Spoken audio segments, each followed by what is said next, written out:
Hey everyone, welcome to the channel again home making with Nikki. कैसे हैं आप लोग? आई होप कि आप लोग सब ठीक होंगे। आज के इस वीडियो में मैं आपके साथ अपने इस कबर्ड का एक यूनिक ऑर्गेनाइजेशन शेयर करूंगी कि कैसे हम अपने फैमिली मेम्बर्स के सारे कपड़े को अच्छे तरीके से इसमें ऑर्गेनाइज कर सकते हैं। और इसके साइड एक सिंगल कबर्ड दिया हुआ है जिसमें कि ड्रेसिंग से रिलेटेड और बेडशीट वगैरह मैं ऑर्गेनाइज करती हूँ। तो कबर्ड में बहुत सारे विंटर सीज़न के भी कपड़े थे, स्वेटर वगैरह थे, तो पहले मैंने उसे वहाँ से हटा लिया। उसके बाद अभी मैं उसे नहीं डाल रही हूँ। अभी मैं बस एक सिंपल से बैग में उसे भर के रख लूँगी, क्योंकि अभी भी बहुत सारे स्वेटर्स हैं वो धुलने बाकी है। तो मैं सबको अच्छे से अरेंज करके एक ट्रॉली में ही रखती हूँ, तो वो भी एक स्पेस सेविंग का एक अच्छा आइडिया है। तो इस तरह से सभी के स्वेटर मैं अलग अलग थैले में, अलग अलग बैग्स में भर के रख दूँगी, ताकि नेक्स्ट सीज़न मुझे निकालने में भी ईजी होगी और टाइम भी काफ़ी सेव होगा अगर हमें चीज़ें पता होंगी कि किसके स्वेटर्स या फिर किसके कपड़े किस चीज़ में पैक है। तो इस तरह से सभी के कपड़े अलग अलग प्लास्टिक बैग्स में जो शॉपिंग के आते हैं उसमें मैंने ऑर्गेनाइज कर लिया।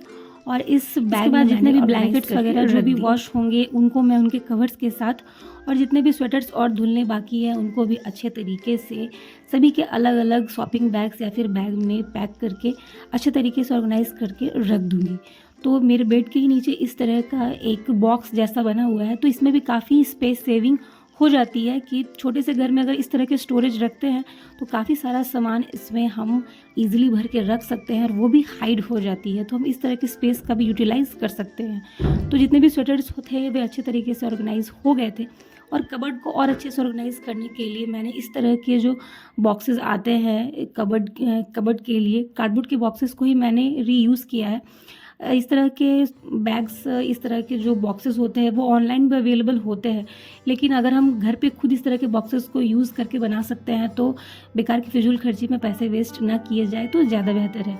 तो इस तरह के बॉक्सेस को भी हम अच्छे तरीके से गिफ्ट रैपिंग पेपर से कवर कर देंगे तो भी हमारा एक बहुत ही अच्छा सा ऑर्गेनाइज़र बन के रेडी हो जाएगा। तो इस तरह से मैंने 3 बॉक्सेस रेडी कर लिए। अब इसी में मैं अपने जितने भी ड्रेसेस होंगे, टॉप्स होंगे, उनको अच्छे तरीके से ऑर्गेनाइज करके कबर्ड में रख दूंगी। तो इसके बाद अब जितने भी कबर्ड होंगे, जितना भी कपड़ा होगा, सबको निकाल करके एक जगह पे हमें खाली कर देना है। क्योंकि जब हम किसी स्पेस को, किसी भी जगह को ऑर्गेनाइज करते हैं तो उस स्पेस को पूरा का पूरा खाली करना पड़ता है। जिस तरह से एक खाली कैनवस पे हम कुछ भी बना सकते हैं, ड्रॉ कर सकते हैं, उसी तरह से उस आइडिया के थ्रू हमें पूरा कबर्ड को खाली करना पड़ेगा। तो मैं एक एक सेक्शन को खाली करके बेड में ही जितने भी कपड़े हैं वहाँ रख रही हूँ, ताकि मुझे एक आइडिया मिल सके कि मैं किस तरह से स्पेस को यूटिलाइज़ करूँ, बॉक्सेस को किस तरह से रखूँ कि जितने भी कपड़े हो वो एक ही जगह पे अच्छे तरीके से ऑर्गेनाइज हो सके और जितना भी स्पेस है उसको मैं यूज़ कर सकूँ। तो पहले आप कबर्ड को अच्छे तरीके से खाली कर ले। अगर सामने बेड वगैरह नहीं है तो आप नीचे एक बेडशीट बिछा करके फ्लोर पे भी बहुत ही आसानी से रख सकते हैं। उसके बाद जितने भी ड्रेसेस हो गए, साड़ियाँ हो गई या टॉप्स हो गए, उनको अच्छे से सेग्रीगेट कर लीजिए। सबको एक कैटेगरी वाइज अलग अलग कर लीजिए। उसके बाद कबर्ड को अच्छे तरीके से मैंने वाइप कर लिया ड्राई कपड़े से। बिल्कुल भी पानी यूज़ नहीं करना है हमें। अगर कबर्ड वुडन की बनी हुई है तो बिल्कुल भी हमें पानी का यूज़ नहीं करना है। तो एक सेक्शन को मैंने अच्छे तरीके से खाली करके क्लीन कर लिया। अब मैं यहाँ लाइनर का यूज़ नहीं कर रही हूँ, क्योंकि मैं यहाँ बॉक्सेस का यूज़ कर रही हूँ, तो लाइनर लगाने से स्लाइड करने में इजी नहीं होगा, इसलिए मैं यहाँ इस बार लाइनर का यूज़ नहीं कर रही हूँ। अगर आप उसके बगैर ही कपड़े को अगर बिना बॉक्सेस के रख रहे हैं तो लाइनर ज़रूर अप्लाई कीजिए, उससे कपड़े अच्छे तरीके से हमेशा लॉन्ग लास्टिंग रहते हैं। और इस तरह के लेगिंग्स को अच्छे तरीके से रखने के लिए मैंने इस तरह से फोल्ड किया है, क्योंकि ये लेगिंग्स बहुत ही कम स्पेस में ऑर्गेनाइज हो जाते हैं, बहुत ही सॉफ्ट कपड़े के बने होते हैं। तो लेगिंग्स को इस तरह से फोल्ड कर लेने के बाद जो हमारा इनर वो वाला पार्ट होता है उसके अंदर ही हमें इसे फोल्ड कर देनी है, जो हल्का सा बाहर निकल जाता है, और उसे इस तरह से हम पतला सा शेप दे करके अच्छे तरीके से रख सकते हैं। तो एक ही स्टैक में बहुत सारे लेगिंग्स आ जाते हैं और ऑर्गेनाइज करना भी ईजी हो जाता है।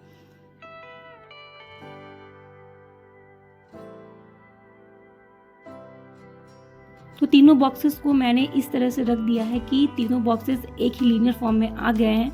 और जितने भी मेरी डेली वेयर कुर्तीज़ हो गए या फिर कभी मार्केट वगैरह जाने वाले जो कुर्तीज़ हो गए, उनको मैंने एक ही बॉक्स में ऑर्गेनाइज करके रखा है।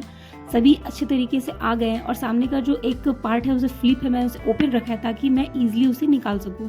और उसके पीछे का पोर्शन भी थोड़ा स्पेस रह गया था, तो जितने भी लेगिंग्स थे, जितने भी पैंट्स थे, वो ईजिली वहाँ आ गए। तो दोनों ही शर्ट मेरे एक ही बॉक्स में ऑर्गेनाइज हो गए और जितने भी ट्राउज़र हो गए, लोअर्स हो गए, वो सेकंड बॉक्सेस में आ गए जो भी डेली वेयर के होते हैं। और जितने भी टी शर्ट्स थे वो भी उसी बॉक्स में अच्छे तरीके से ऑर्गेनाइज्ड हो गए।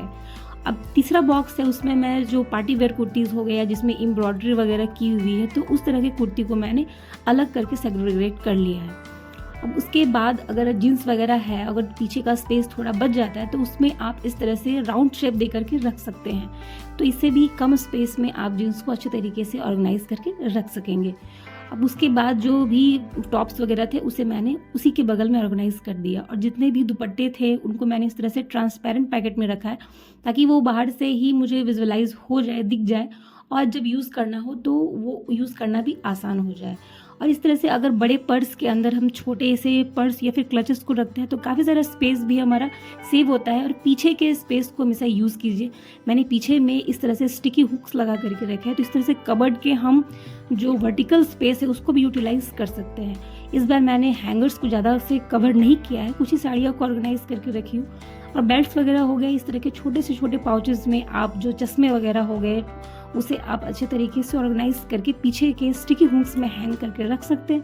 इसे कबर्ड का जो वर्टिकल स्पेस है वो भी अच्छे तरीके से यूटिलाइज हो जाता है। अब पहला सेक्शन ऑर्गेनाइज कर देने के बाद नीचे वाले सेक्शन में मैं ऑर्गेनाइज करूँगी अपने हस्बैंड्स के जितने भी जीन्स होंगे या फिर शर्ट्स होंगे, तो उनको अलग अलग कैटेगरी वाइज रख दूंगी, तो जिससे ढूंढना भी आसान हो जाएगा और हस्बैंड्स के भी जितने भी कपड़े वो इजीली एक जगह पे मिल जाएंगे।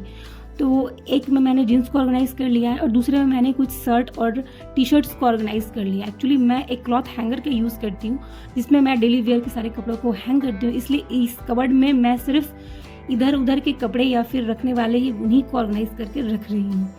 अब सेकंड बॉक्स में सेम उसी तरह से एक में जीन्स रखा है और सेकंड में मैंने टी शर्ट्स और शर्ट को ऑर्गेनाइज किया और जितने भी सॉक्स हो गए वो इस तरह के ऑर्गेनाइजर में रखा है।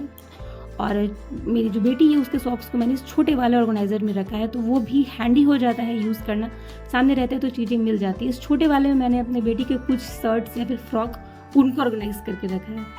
तो इस तरह से हमारा ये भी नीचे का पोर्शन यूटिलाइज हो गया। बाद में मैंने लाइनर को हटा दिया था क्योंकि स्लाइड करने में प्रॉब्लम हो रही थी और आयरन के जो कॉर्ड हो गए वो काफ़ी ज़्यादा मेस क्रिएट करते हैं, तो उन्हें भी हम अच्छे तरीके से रिबन से टाई कर देना किसी भी रस्सी से, तो वो भी एक जगह पे स्टेबल रहते हैं। अब बात करते हैं नीचे वाले पोर्शन को जहाँ मैं अपने साड़ी को ऑर्गेनाइज करूँगी। तो इसे मैंने एक DIY करके बनाया था। इस तरह के शॉपिंग बैग्स को आप ऊपर से कट लगा लीजिए और किसी भी ट्रांसपेरेंट प्लास्टिक को उसमें स्टिक कर दीजिए, तो इजीली आपका एक no cost sari organiser ready हो जाता है। मार्केट के जो साड़ी ऑर्गेनाइज़र होते हैं वो ऐसे ही होते हैं, बस उसमें जिप वाला सिस्टम होता है जो कि इसमें नहीं है। और जितने भी मार्केट के शॉपिंग बैग आते हैं मैंने उसी में साड़ी को ऑर्गेनाइज करके रखी क्योंकि वो भी लॉन्ग लास्टिंग ही होते हैं। अगर हम मार्केट से भी परचेज़ करने जाएँ तो काफ़ी दिन तक वो नहीं टिकते, 2 से 3 साड़ियाँ ही उसमें आती है, तो वो भी बेकार के फिजूल खर्चे से कोई फ़ायदा नहीं है। तो जितने भी ब्लाउज़ हो गए उनको मैं अलग से इस तरह के कैरी बैग्स में ऑर्गेनाइज करके रख लेती हूँ। इससे साड़ियाँ हमेशा एक के स्टैक के ऊपर रह जाती है, वो फिसलती नहीं है। और जितने भी ब्लाउज़ पेटीकोट है वो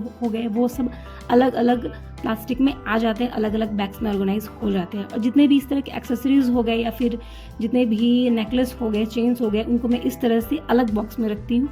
और एक बॉक्स में रखती हूँ जितने भी बैंगल्स हो गए, चूड़ियाँ हो गई, वो उस तरह की चीज़ों को मैंने अलग करके रखा है। तो इससे निकालना, यूज़ करना, रखना भी काफ़ी आसान हो जाता है, काफ़ी ज़्यादा समय की बचत भी होती है। तो इस तरह से हमने नीचे वाले पोर्शन को भी अच्छे तरीके से यूटिलाइज़ कर लिया। बैक पोर्शन पे मैं सबको खड़े करके रख रही हूँ, स्टैंडिंग पोजीशन में रख रही हूँ ताकि मेरा काफ़ी सारा स्पेस भी यूटिलाइज हो जाए।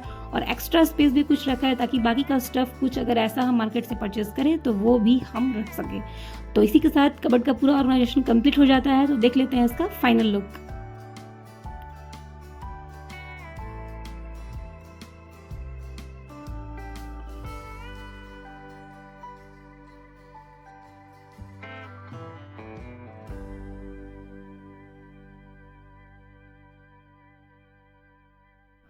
So friends, that's all for today. कैसा लगा आपका आज का वीडियो? अगर कबर्ड का ऑर्गेनाइजेशन थोड़ा भी हेल्पफुल लगा होगा, अच्छा लगा होगा तो उसे लाइक करते जाइएगा और अगर चैनल पे नए थे तो प्लीज़ सब्सक्राइब कर दीजिएगा। मैं मिलूंगी आपसे एक नेक्स्ट वीडियो में, तब तक के लिए स्टे हैप्पी।